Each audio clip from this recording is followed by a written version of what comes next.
Emma, j'espère que tu as appris de nouvelles choses lors de la causerie. Si, c'était top vraiment. Il y avait des choses très pertinentes. Oui, tu sais quoi? Ma mère n'aurait jamais abordé les choses dans ce sujet avec moi. Après ça, y moi. Comme ça, Elle est compliquée. J'ai peur d'elle.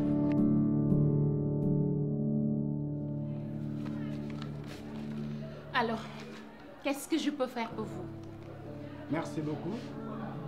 Merci Madame la Directrice d'avoir accepté de nous recevoir. Nous sommes là pour une situation préoccupante. Vous n'êtes pas sans savoir qu'une bonne partie des élèves de cet établissement sont des filles.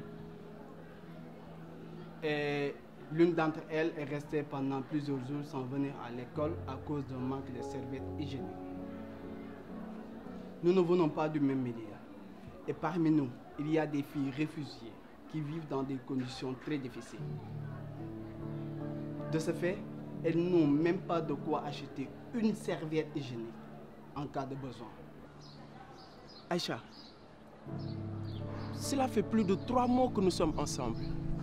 Tu dis toujours que tu m'aimes, alors que tu n'acceptes même pas que je te touche. Tu sais ma chérie, c'est la 2e fois que je te le dis, mais tu ne me crois pas. À ton âge, si tu ne fais pas l'amour, tu risques d'avoir des complications pour avoir des enfants plus tard. En plus de ce que Francis vient de dire, Madame la Directrice, il y a aussi un aspect très important à souligner. Les serviettes hygiéniques uniquement, ça ne suffit pas. Il nous faut aussi des toilettes propres, appropriées et beaucoup d'eau en cette période de menstru. Alors, déjà je compatis et je comprends parfaitement étant femme. Vous avez parfaitement raison sur toute la ligne. Mais vous savez, l'école ne dispose pas de budget pour pouvoir tout faire. Nous sommes conscients des enjeux. Mais hélas, nous ne pouvons pas faire grand-chose.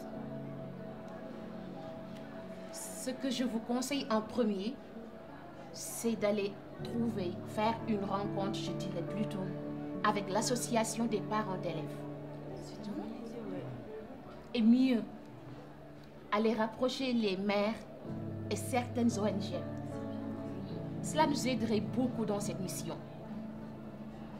En ce qui me concerne, vous avez entièrement mon soutien et celui de l'administration. Et tu sais, le nombre de couples que tu vois là et qui ne parviennent pas à faire d'enfants, c'est dû à cela.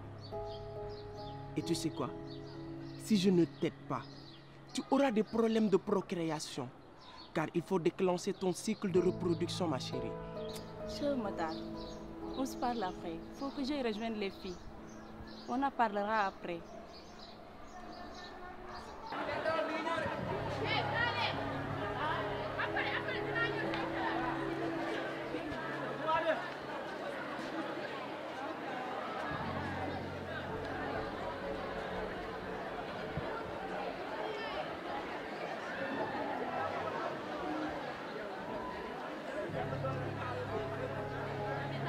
Je n'ai pas venu à la rencontre à cause de Mata. Je t'ai vu parler avec lui. Qu'est-ce qui se passe? Il a beaucoup parlé. Je l'ai observé. C'est quoi encore? Bernard Matar me met la pression. C'est quoi? Il m'a même dit des mots qui me perturbent. Il a dit que si je ne fais pas l'amour à cet âge, je risque d'avoir des soucis de précréation dans l'avenir. Quoi? Mais c'est pas vrai. Tu sais ce qu'on va faire? Tu vas venir avec moi à la maison et on va parler avec mes parents. Tes parents? Oui, ils sont open, t'inquiète.